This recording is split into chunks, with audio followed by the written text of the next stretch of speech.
UPI payment में हुआ बड़ा बदलाव। अब आपके यूपीआई से दूसरे भी कर पाएंगे पैसे ट्रांसफर। नमस्कार, कैपिटल टीवी बिहार देख रहे हैं आप और आपके साथ मैं हूं दिव्या।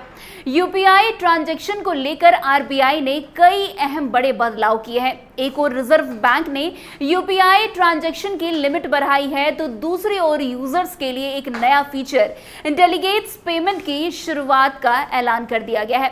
इस डेलीगेट पेमेंट फीचर के जरिए एक व्यक्ति दूसरे व्यक्ति को अपने बैंक अकाउंट से यूपीआई के जरिए पेमेंट करने के लिए ऑथराइज्ड कर सकता है।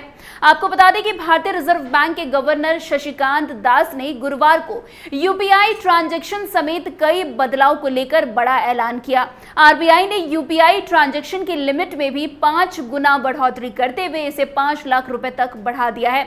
आरबीआई के गवर्नर शशिकांत दास ने एमपीसी की बैठक में लिए गए फैसलों का ऐलान करते हुए कहा कि यूपीआई अपनी सुविधाओं की वजह से आज ऑनलाइन पेमेंट का सबसे पसंदीदा तरीका बन गया है।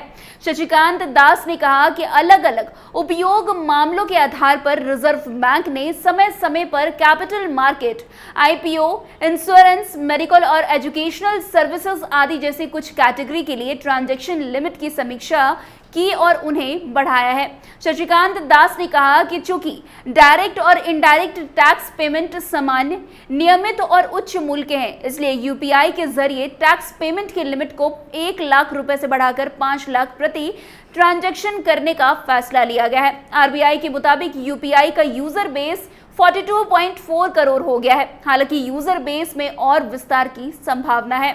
वहीं आरबीआई ने यूपीआई के जरिए डेलीगेट्स पेमेंट की फैसिलिटी को लेकर के भी बड़ा ऐलान किया है। आपको बता दें कि डेलीगेट्स पेमेंट के तहत एक व्यक्ति दूसरे व्यक्ति को अपने बैंक अकाउंट से यूपीआई के जरिए पेमेंट करने के लिए ऑथराइज्ड कर सकेगा। इसमें दूसरे व्यक्ति के लिए यूपीआई से जुड़ा अलग बैंक अकाउंट रखने की जरूरत नहीं होगी। हालांकि इस प्रक्रिया में प्राइमरी यूजर की मंजूरी जरूरी है।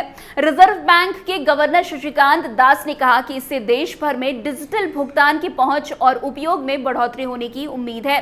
इस संबंध में विस्तृत निर्देश जल्द ही जारी कर दिए जाएंगे। बताते चले कि आरबीआई ने आज लगातार 9वीं बार रेपो रेट में भी कई बड़े बदलाव किए हैं। 6 अगस्त को शुरू हुए आरबीआई एमपीसी की बैठक में लिए गए फैसलों का ऐलान करते हुए शशिकांत दास ने आज बड़ा ऐलान करते हुए रेपो रेट को 6.5% पर स्थिर रखने का ऐलान कर दिया है।